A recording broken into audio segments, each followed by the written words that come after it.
আসসালামু আলাইকুম প্রিয় বন্ধুরা, সবাই কেমন আছেন? আশা করি ভালোই আছেন।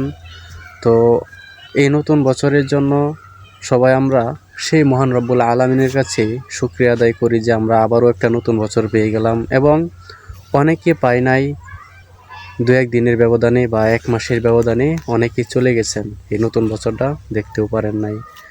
তো সেই মহান রব্বুল আলামিনের কাছে দোয়া করি যেন এই নতুন বছরটা সকলের জীবন সুন্দরভাবে কাটে, আল্লাহর আবাদতে কাটে এবং সুন্দর ভালো কাজে কাটে, যেন অবৈধ কাজে না কাটে। হিংসা জিদ অহংকার মুক্ত হোক সকলের জীবন এবং সবাই সকলের পাশে থাকবেন। এবং আরও ভালোবাসা জানাই, কৃতজ্ঞতা জানাই যারা আমাকে সাপোর্ট করতেছেন, অনেকেই যে ভালোবাসা দিতেছেন।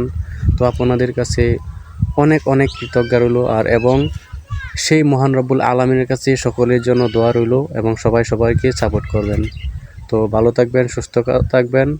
এই নতুন বছর সকলের ভালো কাটুক দোয়া করি। ধন্যবাদ সকলকে।